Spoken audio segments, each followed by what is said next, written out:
we're going to talk about the Trump Epstein situation. Because when I was about to go on my 3-day break, the Wall Street Journal released new information that they had found that detailed Jeffrey Epstein's connection to Donald Trump in a more meaningful fashion. Okay? And we're going to talk about that. Donald Trump since then he wrote like this bawdy, salacious letter to Jeffrey Epstein celebrating his 50th birthday. It was very weird. But also on top of the weirdness of the Trump letter, he turned around and basically denied the entire thing and said he's suing Wall Street Journal, which is very stupid.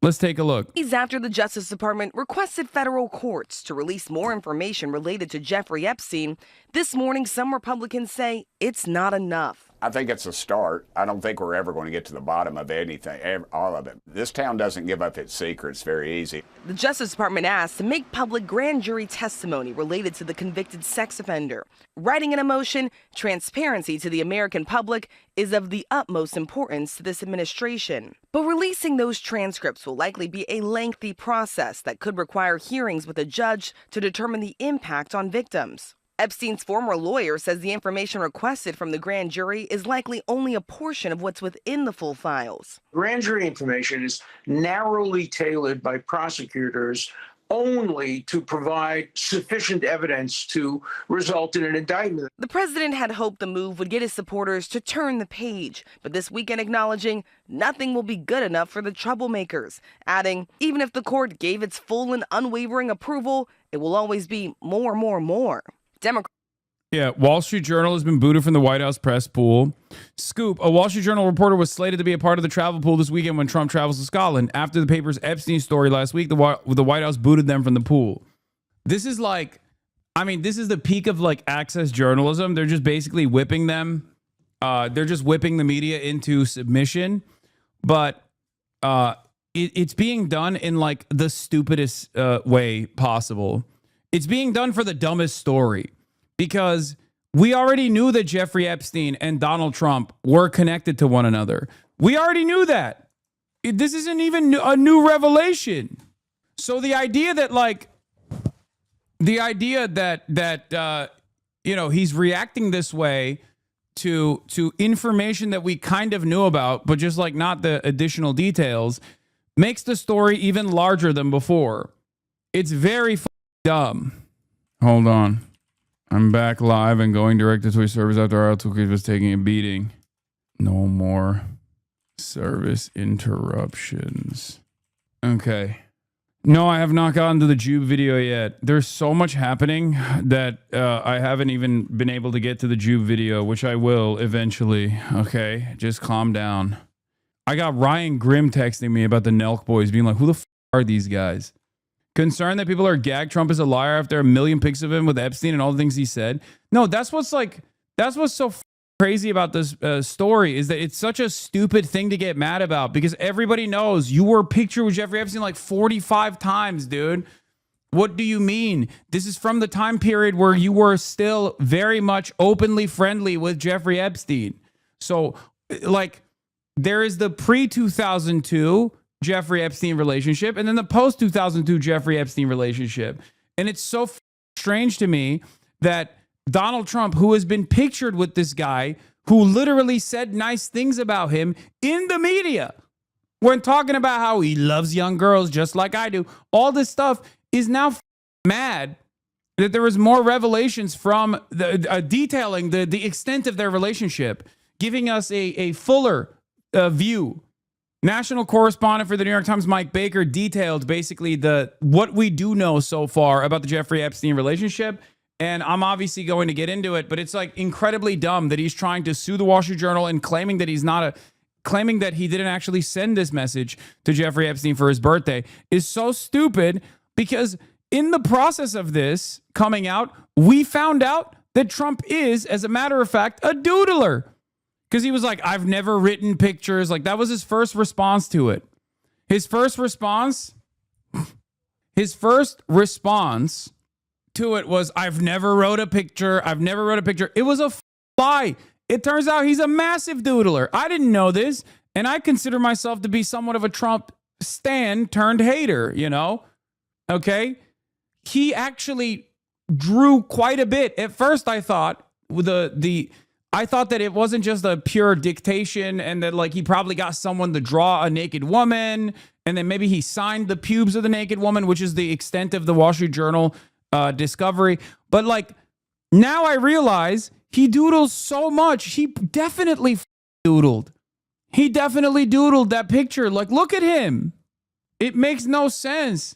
So it's just like every time he just acts like there is no relationship there, it comes out that there is more of a relationship there than we thought. Democrats joining the calls for transparency. So to me, as a former prosecutor, there are times when you release things for the good of the country. This is one of those times. The president instructed the Justice Department to seek the release of the grand jury testimony just hours after a report from the Wall Street Journal, alleging that he sent Epstein a letter to celebrate his 50th birthday in 2003. Trump now filing a $10 billion defamation lawsuit against the paper, including owner Rupert Murdoch, saying the Journal falsely claimed that he authored, drew, and signed a letter to Epstein containing salacious language and that no authentic letter or drawing exists. Dow Jones telling ABC News, we have full confidence in the rigor and accuracy of our reporting and will vigorously defend against any lawsuit. ABC News has not confirmed the existence of the letter. So over on Capitol Hill, there is a bipartisan push for a vote that would call on the DOJ to release the full files. But that vote would largely be symbolic. Congress has no legal authority to force the administration to release anything, but it would get Republicans on the record about where they stand on this issue. And just the fact they're even talking about this vote really underscores just how much pressure the administration is under, guys. That's true. And people want to know about this. A new CBS News poll shows falling support for President Trump. He now has a 42% approval rating. That is a double-digit drop since February. He has lost support on issues like immigration and the economy. His approval with Republicans still remains very high, even as he's dealing with the backlash over the handling of the Jeffrey Epstein case from both sides of the aisle. Weijia Jiang is at the White House. Weijia, good morning. Hey, good morning to you, Nate. Good morning to everybody. At President Trump's direction, Attorney General Pam Bondi has asked a federal court to unseal grand jury documents related to that Jeffrey Epstein case.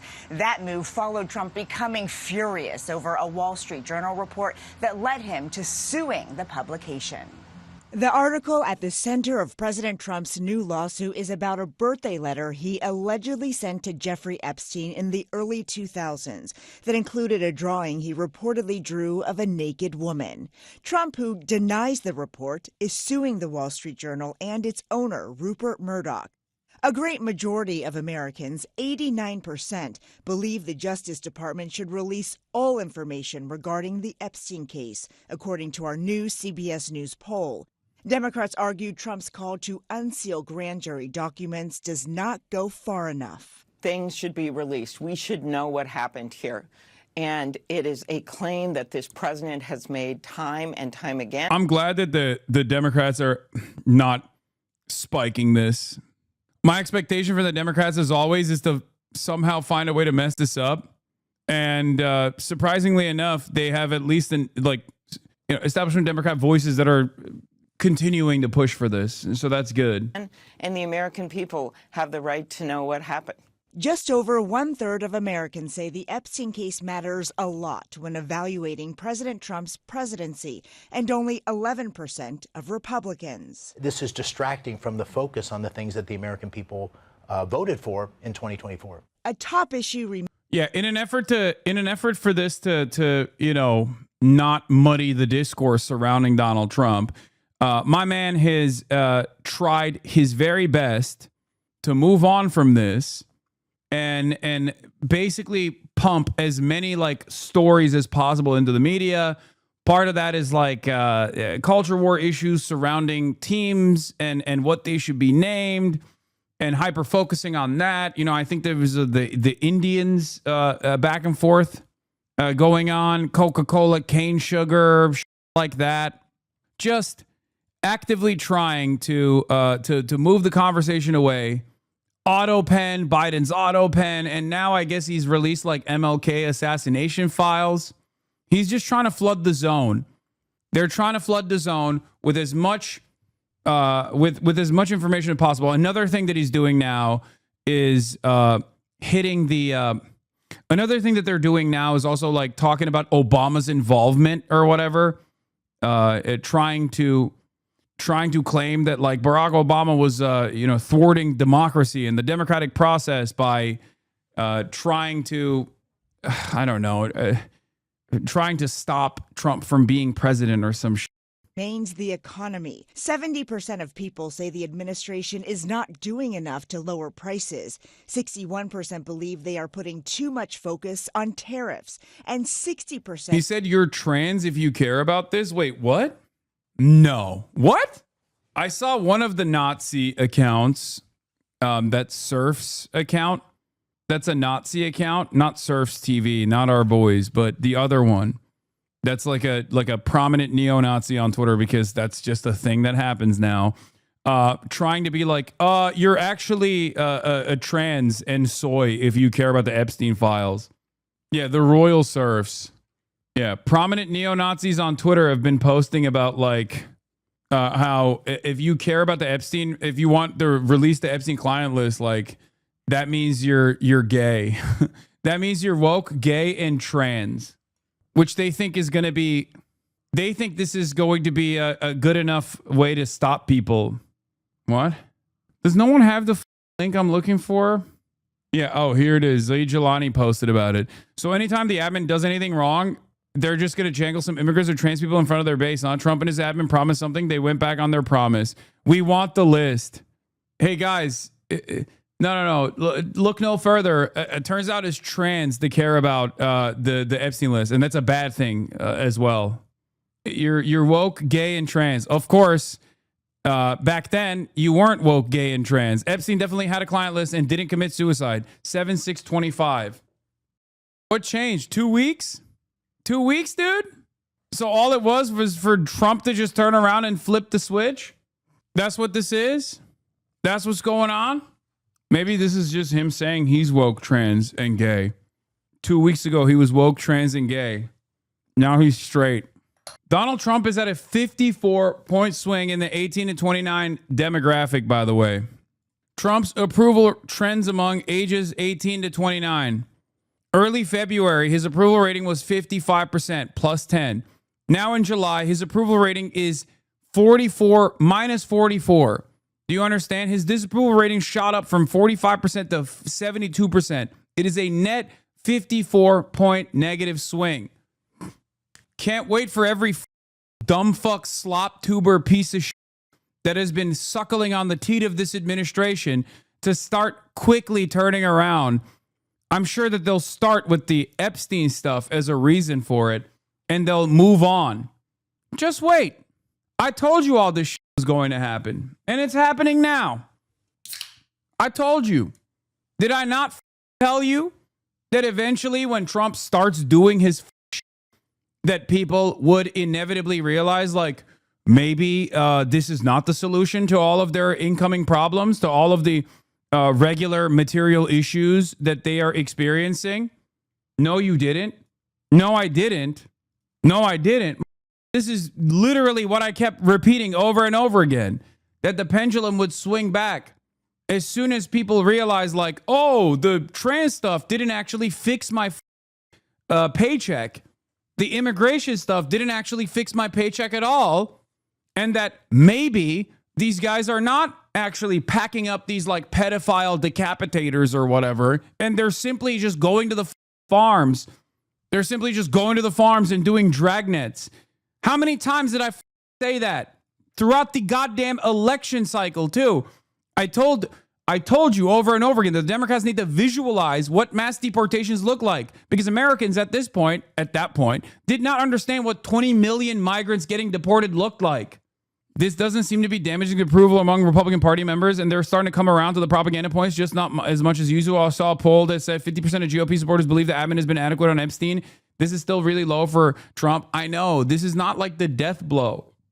This is not the death blow, but it's an actual major chip in his armor. Okay, the point is, none of the policies that he thinks or that he claimed were going to save America are actually going to do that. And people are going to slowly come to that recognition. Not everyone will. And plenty of people will obviously still believe, no, you don't understand.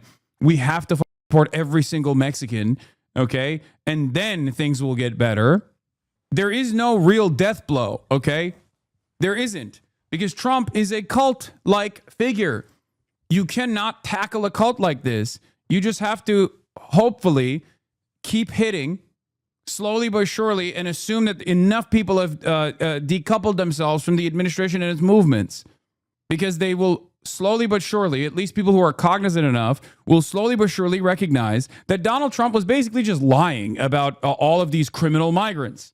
This is precisely the reason why I kept repeating the importance of the Democrats to create adequate counter messaging on the issue of immigration early on. Okay? On every single quote unquote problem that he created, he had no real solutions for, because they weren't real problems. That's how it works, is death by 1,000 cuts. It's little by little.